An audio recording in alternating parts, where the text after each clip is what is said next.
Scales glisten with perspiration, seen through his open button-down shirt. Flynn hefts some boxes down the roller conveyor. The Gila briskly walks over to his pallet jack, pumping it vigorously. He drags the stacked-up pallet of 15 packs of 24-count spring water bottles across the stockroom to the truck's trailer. Dumping the pallet in, he drags the jack back out, haphazardly abandoning it mid-walk as he gets to the clerical counter. Picks up a clipboard, checking off the work he just did, examining the list intently. His tail whips back and forth, the orange splotch patterns looking metallic in the sparse incandescent light. He's been working overnights at this distribution center for nearly 8 years, and for some reason, he hasn't grown numb to it. Oh, buddy. Welcome back to the Dog Bowl food truck, everybody. And let me be real, man. Yeah, that's kind of what it is. That is kind of just how it be. It's so sad to me that Flynn hasn't numbed himself down to it, but I guess, not everybody's able to do that. Flynn plops the clipboard onto the counter, patting his pockets with his scaled claws, and pulls out a pack of cigarettes and a lighter. Sean, an armadillo, sees him walking toward the exit. "Where do you think you're going?" "Taking my break." Sean rubs his face with both paws. "Okay, you're really doing this tonight? You know we still got 4 trailers left to fill, right?" Flynn pops a cigarette between his lips. "Yeah, and we still got 5 hours in the fucking shift. I'll be back." "Your shift lead." "You know where to find me." Flynn leans against the building, an unlit cigarette in his mouth, fidgeting with the lighter. It sparks over and over again, never igniting. He sighs, slipping the lighter back into his pocket and switching it out with his phone. He scrolls through a few posts on social media, checking his messages, staring idly at his home screen. He perks up at some distant revving.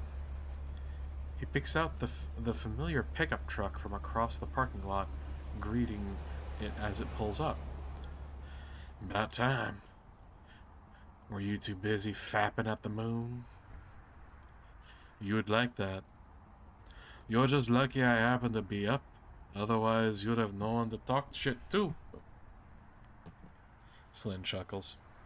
Leo nods his head towards the Gila's snout. "Thought you don't smoke anymore." Oh no.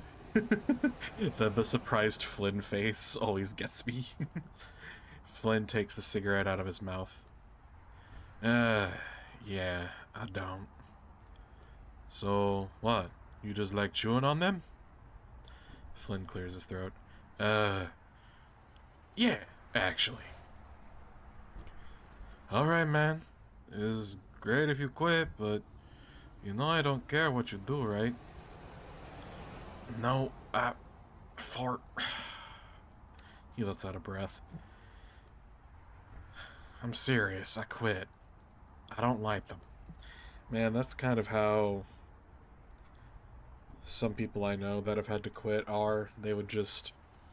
it's kind of true what they say. You're just looking for something to do a lot of the times when you're going out to try and smoke. And it's... a lot of the times it's not about, dropping the habit, it's about replacing it with a better one. I think the only thing... the only time I've ever seen somebody, successfully quit smoking and, be better, do it easily, is somebody who, started to, every time they would take a smoke break, instead they would pull out a little baggie of, celery or carrots or grapes or something, and go outside, eat a few of those, check their phone, and they would go back inside. It's just something to do. Also, I can't... oh, Flynn's facial expressions, just a bombastic side-eye. criminal offensive side eye.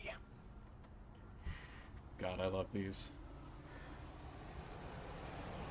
It's like you keep the thing that kills you between your teeth, or whatever. It's from a movie. That's really fucking cheesy, man. Flynn pockets the cigarette and shrugs. Yeah, I don't know. I guess I just liked it. Leo rolls his eyes, letting out a sigh, a sighing laugh. He puts his paws behind his head and leans back against the building next to Flynn, looking up at the full moon. He reaches over, running his paw softly over the Gila's head spines. The reptile closes his eyes for a moment, humming at the touch. Wow, this is a side of Flynn that I haven't been able to see yet. But this is a side of Leo we are well acquainted with. The I have to be the group's father protector figure. So he looks over the glinting piece of silver on the wolf's wrist, shining in the moonlight. Leo looks too, their eyes locking briefly. Flynn snickers. Your eyes are weird as hell. You say they're brown, but they always look red in the light. Huh. Yeah, I've been told that before. Leo pulls his paw back. Why'd you stop? You know I like having my spines petted. Oh, No, not the face! No! You can't be doing this to me! oh, my bad? I'm just messing with you. You're in a really good mood. Yeah, just touch starved, I guess. You need me that bad, huh? You wanna make cuddles at work a regular thing? Settle down. I can get better tail than you whenever I want. Fuck you. Name the time and place. They laugh for a while. See, okay, this is where the abrasive nature of Flynn isn't as prickly. It's just, this is so nice to see. They fall into a comfortable silence, listening to the sounds, looking at the sky. So, he's graduating in about a year now, right? We're supposed to be having some sort of reunion. Leo leans back against the building. Uh-huh. Jenna and Deej, too. Exciting, right? We'll be a crew again, just like back then. Sure. Flynn takes the cigarette back out and rolls it around in his fingers for a bit, before returning it to his mouth. You don't seem all that excited. Flynn keeps it in his mouth as he speaks. We've had separate lives these past few years, Leo. And a lot has happened, too. Some of it, well, you know. Some of it's fucked. Just don't be surprised if it's not the same. Leo sighs. Maybe. Either way, though, it'll be at least be nice to see everyone again. For sure. Flynn takes the empty lighter back out. He strikes it once, twice, like the many times he has before when he was feeling nervous or just needed something to do with his hands. He watches the sparks dance and die, searching desperately for gas, never finding any. Oh no, I hate seeing two of the big boys all sad. No. The only thing that would make this worse if Carl was here being sad too. God, that is actually a thing that I would like to point out. Like, this game has a wonderful daddy to daddy to twink ratio, in that there are 3 daddies to 2 twinks. Well, I guess we can say it's 3 to 3 if we add in Chase. I don't know, but still. He lifts the cigarette out of his mouth, eyes falling away from the wolf. He inhales. And I need to know where we stand, Leo. I don't want to get caught in the middle of that shit again. None of us do.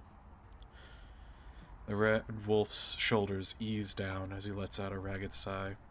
He runs a paw up his snout, rubbing his eyes with his finger and thumb. Then he looks back at the towering reptile. I love you and Chase as friends. Very good friends. That's good enough for me. Flynn studies the determined look on Leo's face. He puts the cigarette back into his mouth.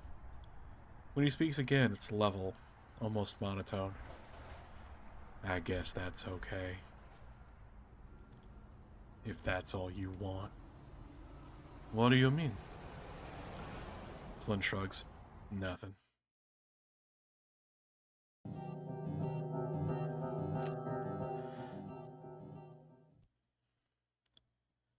I watched Shin his tail disappear through the sagebrush.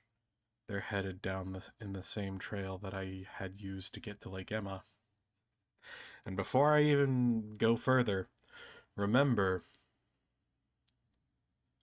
what has just happened is the explosive fight, the Flynn blow up, the yelling, the argument, blaming TJ, asking him what happened to Sydney.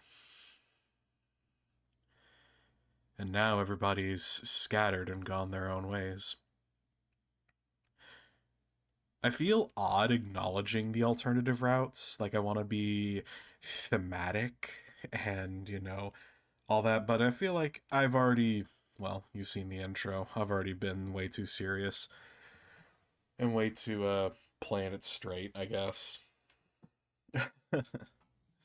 So, last time we stayed behind and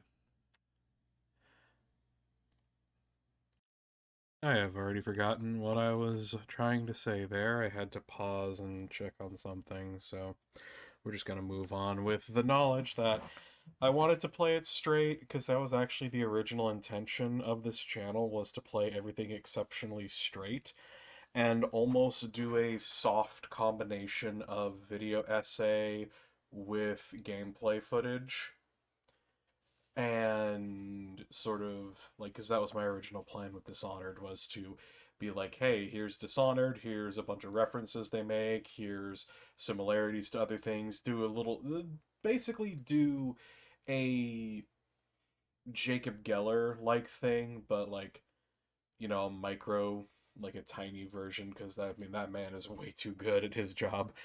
So I guess instead of Jacob Geller, it'd just be Jacob Gell. you know. Yeah. So that was the original intent, was to play everything super straight, but then I realized I am way too much of a goofy. I'm a goofy goober, yeah. Where I decided to not play things so straight and just let it be emotional. You know, what is it called? Pathos rather than logos. I don't know. But we'll move right along because we are now following Jenna, behind Jenna and Leo. TJ! TJ did seem to head off in that direction while we were fighting, though I can't imagine he'd go to the lake. I should go with him to help find the links. I'm also a little worried about Leo. It's been a long time since I've seen him that pissed.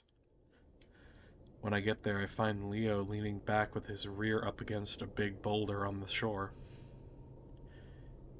Bittersweet memories flood in. That rock is almost as much of a staple of my childhood as the actual lake is. It's weird like that. Every memory I have of this place is dreamy and gold-tinged, but always has a hint of sadness about it, no matter what the situation was. Ah, so I see, Chase, sees his memories in sepia tone, I believe is what it's called. The good old "is this Mexico" sort of deal. Personally, my fuzzy memories always look like when light is filtering in through a window that needs to be cleaned. It's not bad, but it's still, could do with a wipe down. And there are dust particles in the air, and that's kind of how all my memories. That's like the filter that's over all my memories that are fuzzy. Jenna's standing in front of Leo, her arms folded as she talks to him. I can't see his face, but his posture is sagging, and his ears are down, looking way older than he actually is. I stand back for a while, feeling awkward about intervening at this point. Leo occasionally shakes his head, then takes out his phone to look at it.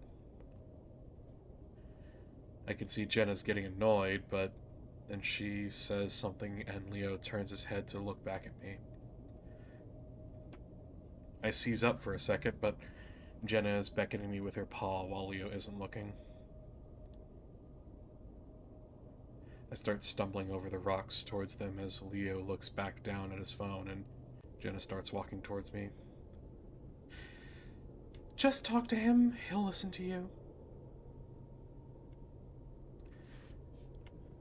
Alright, so we're gonna hit a secondary hard save because that's a little required there. God, I love how I always do like it when games have dates attached to saves, because it kind of blows my mind that it hasn't even been a full 2 months that I've started doing this.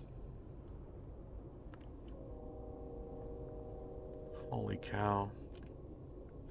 But we're gonna hit a hard save there, because we're going to go to Leo. She passes by me, going back towards the trail. Sure, he'll probably listen to me, but I have no idea what I should say. The rocks are actually hard to navigate, especially when you don't have any protection for your feet. I'm almost to the boulder when my foot catches on the edge of a rock and I yelp and fall forward, knees first into the sharp rocks. Yeah! Pain shoots up my legs and my eyes clench as I cringe silently. Shit! Mierda! You alright? I look up and see Leo looking down at me, his ears up now at the sound of my fall. Yeah, fine. Leo frowns and reaches over with a paw, which I grab onto and pull myself up with. I make my way around him, being a little more careful about where I put my feet as I position myself next to him against the boulder. I put both my paws behind myself and heave myself up on top of the boulder, letting my legs dangle over the side. I'm so damn clumsy. You're an otter. Wow! Asshole! I say it jokingly, but Leo's not really smiling. Instead, he sticks a paw back into his pocket and pulls out a slightly flat-looking cigarette. I give a start and stare. I shouldn't be surprised. I could smell it on him when I first got here. It's just that I'm not used to seeing him do it. He started right after I left. He pulls out a lighter, lights it, takes a drag, then blows smoke out the side of his muzzle, away from me. You're meant to swim, not walk on rocks. I mean, technically, Carl is built for that, and he's still falling down all the time. I think that's because Flynn's always tripping him with his tail. Speaking of Carl, grunting, I lean over sideways to look at the side of the boulder. I find what I'm looking for instantly. A series of chips, scratches outlining the rough figure of a canine with a long cape and an S on his chest. It's still here. Carl's drawing? Shit, I forgot about that. Never finished it, did he? Nah, but it's pretty good. Remember how Superwolf was the only thing he talked about that summer? I can relate. When I was it might have been 4th grade, I invented a superhero called Flamero. It was like a fire superhero guy, and he basically had fire powers that was also just heat powers, but also slight metamorphosis and spontaneous combustion, where he could literally like woof into fire and let stuff like pass through him, or like woof and like duck down and become a fire. And I remember having like this evil villain that was going to be a brain that floated with tentacles and stuff, because I saw that on like Jimmy Neutron, I think, and it could absorb information. However, when it moved to attack, its IQ would plummet because it only had enough concentration to either be smart or be aggressive, not both. Yeah, and the movie wasn't even that good. He loved it though. Yeah, and I guess that's all that really mattered. Leo grimaces as he and reaches over to my knee. I wince and look down as he puts his thumb and index around a cut that I hadn't noticed until now. Blood is oozing through the fur and leaking down my shin. Oh, we'll need to clean that out. I shrug. It's not a big deal. Nah, we'll stop at the convenience store and get some peroxide. There's some nasty shit around this lake. It's fine, seriously. Just to be safe. I smirk. Safe? Like this? I reach up and grab the cigarette dangling from his lips. He's quick, though, and whips his head away before taking it out of his muzzle. Hey! Don't hey me. Why the fuck are you smoking? Oh, Engie Leo, goodness. His ears fall flat again, and he glares. Why the fuck do you care? Oh. That's very aggressive. So just the day before, they had that heart-to-heart. Now they had the start of a heart-to-heart. That was not a full heart-to-heart. I'm gonna be real, that was not anything that was like picking at the lock, seeing if it'll open. But this is aggression. I'm not a psychotherapist, never studied psychology, but I can see there's resentment behind those words. He spits that out with so much venom that I lean away from him, eyes wide. He's never talked to me like that before, and I was joking, too. What? Leo quickly looks away and doesn't say anything. I stare at his face for a while, watch his eyes flick around as he just shakes his head.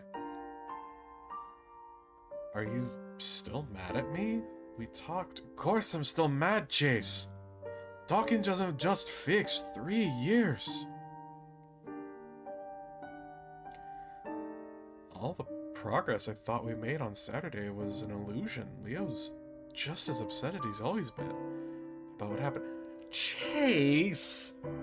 What fucking progress did you perceive that you made? What conceivable progress comes from, hey, you left and I was very upset about that. I know you're very upset about that. So I'm going to talk about how my emotions made me feel at that time. Because I made bad decisions, and I acknowledge that I made bad decisions. I'm like... And then especially the fact that the words Chase used were, what do you want me to say? Like, I'm gonna be real, dog. The words are, I'm sorry. The words are, I'm sorry. I fucked up. I did bad. I mistreated you.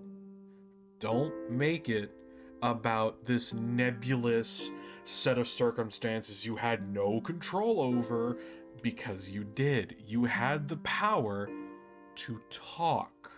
You had the power to reach out for 3 years and try and mend fences. But clearly you never fucking did. And I get it. I really fucking get it, man. That whole fear of disappointing people, making them mad, It's hard to get over that and make yourself talk to them, but the longer you wait, the wider that gap gets. So no, there was no progress, Chase. Again, that conversation was picking at the lock, not opening the door. You haven't even fully scratched the surface. You abandoned this man. And granted, again, I don't know their full history. I don't know the full context of everything that has happened, but you abandoned this man. He fucking loved you, and you just ghosted him. I just...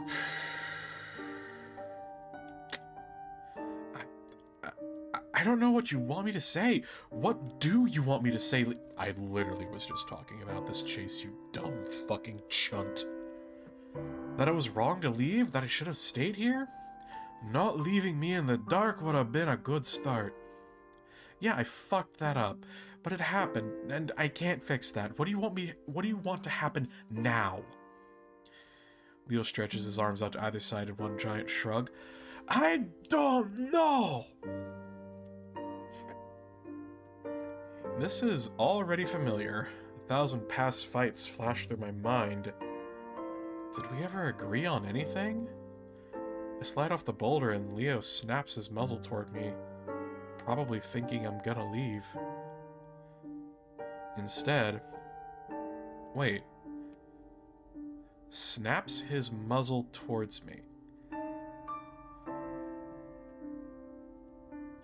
Okay, so I'm gonna assume that's him, like, jerking his head. Like, that quick head, you know, towards Chase. As opposed to, like, the other term of snap, which is, like, a quick, like, bite at the air. I'm gonna assume this is just a quick look at Chase. Instead, I lean one paw against the rock as I turn to glare at him. It feels better yelling at someone standing up rather than sitting down. Oh, I know exactly what you want. Oh, do you? You just want me to drop everything and come back here. Back to Echo. When did I ever ask you to drop anything? I just want to know if you're coming back. How am I supposed to know that? Why can't you plan ahead farther than next week? I swear it's always like this with you. I let out an exasperated laugh. I'm 21. I don't fucking know anything about anything. How should I know what I want? Well, I'm here. Don't you want to come back and live with me? We always planned for it. His voice softens, and I pause. Thinking about it right now, it is something I would want. It's just... Oh, Chase, it's just one broken promise after another with you, man. The fucking bracelet, the ghosting, now this is being brought to light. I don't know what to say, man. Is Echo so bad that its negatives outweigh my benefits? I mean, I gesture at the town in the distance, looking as shitty and rusted as ever, then to the lake, looking as shitty and mucky as ever, then to the desert around us, looking as shitty and dry as ever, and let the scenery speak for itself. Oh, that is not what you say, Chase! Oh my god! This is not how you de-escalate! This is not how you de-escalate! Oh my god! I am not going to enjoy this route for a plethora of reasons that I will get into if and when they strike me, but holy shit, I am already actually kind of mad. So yeah, Leo rolls his eyes. Oh, chica, ahora. I'm starting to think you just want an excuse not to be around me. I'm starting to think that what Flynn said was true. He looks straight at me, eyes narrowing over his muzzle, nostrils flaring. What? I'm not obsessed with you. I miss everyone. That's all. Is that wrong? I go quiet for a while and turn to look back over the lake, squinting at the bright reflective flashes of light. It can be. But then, I don't even know if he's telling the truth. He'd never say whether or not this whole thing he'd planned was just for me. He doesn't say anything. We just sit there for a while. Even for a wolf, his whole sticking together thing is a little intense. He'd brought us together at the very beginning, sure, but after Sydney, it was on a whole different level. He'd barely ever let us leave his sight. My God, Chase, it's almost like he has a form of survivor's guilt. And I'm not gonna lie, given the out-of-universe knowledge I have of him, I'm gonna go on a limb and say his parents don't believe in therapy. Meaning that this man had to grow up all perpetually believing that a child died because of him. That's when I notice a dark figure across the lake, walking on the side of the road. It's Flynn, and he's heading back to Echo. I can see that Leo's spotted him too, his ears and eyes following him, but he doesn't say anything. Finally, I speak up. So, is what he said about me true? No. He says it quietly, but the answer's instant. Really? Leo takes another drag on the cigarette. Weirdly enough, I actually kind of like the smell of the smoke. I think his problem with you is that you don't act like you used to as a kid or teenager. He's told me before. I mean, you used to be a snarky motherfucker. Even more than you are now. His stomach sinks. Yeah? Yeah, you grew up, mellowed out. Again, my insides twist, and I don't trust myself to speak right then. Leo gets the wrong idea and smiles, putting his arm around me and pulling me up to his side. What he said about everyone was total bullshit. Especially Jenna. Okay, I'm gonna be real here. I don't like that. I can't quite describe it because, again, not a psychologist, not a therapist, not a counselor. I have no psychology anything, but I do know that touch is important. Who initiates the touch, where they touch, and what their intent with the touch is are all very important, and this was a arm around shoulder, pull you close. That, with the fact that these two were just yelling at each other, is giving me some heebie-jeebies. I don't like this. This is giving me some red flag, red flag, red flag, red flag. But with that, I'm gonna have to go ahead and call it for this one. Thank you so much for joining me today. Thank you so much for watching. I hope to see you in the next one. Have a good night, guys.